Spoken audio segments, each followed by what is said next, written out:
Hello दोस्तों, स्वागत है आप सभी का। तो दिल्ली पुलिस की एग्ज़ाम चल रही है और इसका एनालिसिस हम करने वाले हैं। तो आज ये 29 नवंबर और 29 नवंबर की सेकेंड शिफ्ट का एनालिसिस हम स्टार्ट करने वाले हैं। तो चलिए दोस्तों स्टार्ट करते हैं। भारत के चौथे मुख्य चुनाव आयुक्त तो कौन थे? ये क्वेश्चन आया था, डॉक्टर नागेंद्र सिंह जी थे। ठीक है, भारतीय मुख्य चुनाव आयुक्त भारतीय चुनाव आयोग का प्रमुख होता है और भारत में स्वतंत्र एवं निष्पक्ष रूप से राज्य के चुनाव करवाने का उत्तरदायी होता है। मुख्य चुनाव आयुक्त की नियुक्ति कौन करते हैं? भारत के राष्ट्रपति द्वारा की जाती है। ठीक है, चलिए अगला क्वेश्चन है, स्किल इंडिया की शुरुआत कब हुई थी? ये क्वेश्चन आया था तो 15 जुलाई सन 2015 को हुई थी। प्रधानमंत्री नरेंद्र मोदी ने 15 जुलाई 2015 को स्किल इंडिया मिशन के तहत औपचारिक रूप से 4 पहलों की शुरुआत की। ठीक है, चलिए अगले क्वेश्चन की ओर बढ़ते हैं। स्वतंत्रता दिवस पर जो परेड होती है वो किस मंत्रालय के अधीन होती है? तो ये पूछा गया था, तो संस्कृति मंत्रालय इसका राइट आंसर हो जाएगा। स्वतंत्रता दिवस पर होने वाली परेड संस्कृति मंत्रालय के अधीन होती है। रक्षा मंत्रालय और संस्कृति मंत्रालय ने भारत की आज़ादी के 75 साल पूरे होने के उपलक्ष्य में वंदे भारतम नृत्य उत्सव नामक एक अखिल भारतीय नृत्य प्रतियोगिता शुरू की है। ठीक है, आगे बढ़ते हैं। अगला क्वेश्चन है, कबड्डी खेल में अधिकतम कितने खिलाड़ी होते हैं? तो 12 होते हैं इसमें। कबड्डी दक्षिणी एशिया में एक लोकप्रिय संपर्क खेल है जो पहली बार प्राचीन भारत में उत्पन्न हुआ और ये देश भर में खेला जाता है और पंजाब, तमिलनाडु, बिहार, तेलंगाना और महाराष्ट्र राज्यों में आधिकारिक खेला जाता है।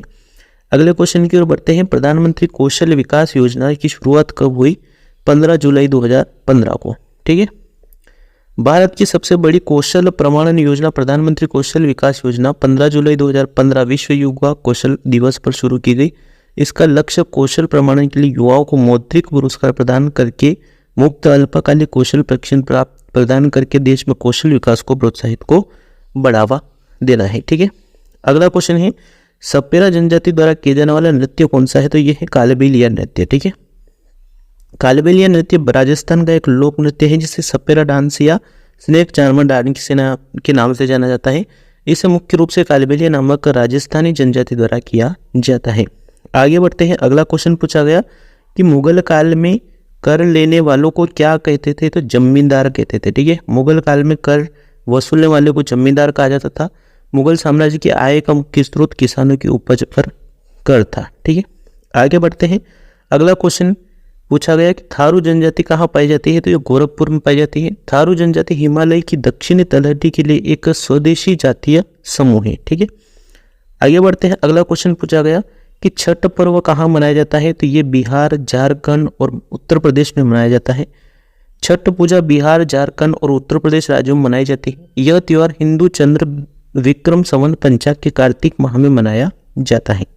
अगले क्वेश्चन की ओर बढ़ते हैं। अगला क्वेश्चन कौन सा पूछा गया कि पंडित दीनदयाल उपाध्याय उन्नत कृषि शिक्षा योजना कब शुरू हुई? तो ये सन 2016 में शुरू हुई।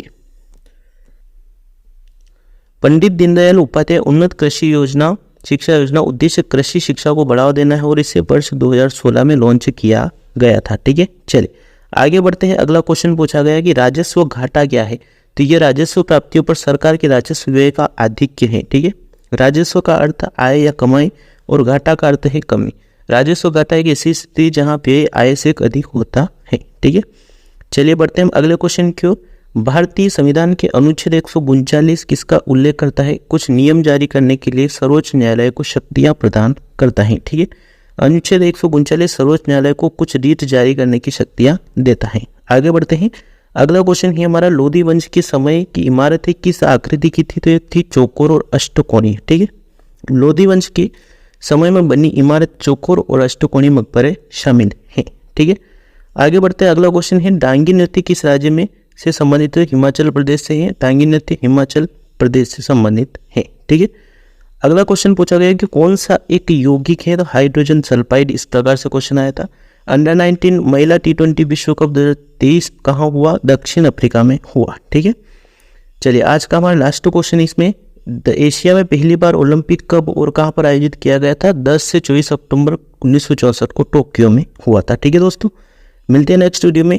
वीडियो को लाइक जरूर कर देना, चैनल को सब्सक्राइब कर लेना ताकि दिल्ली पुलिस का एनालिसिस का हम डेली करते हैं उसका वीडियो सभी देख सकते हैं। फर्स्ट शिफ्ट का भी हम डाल चुके हैं, आप सभी देख सकते हैं। Thank you, all the best.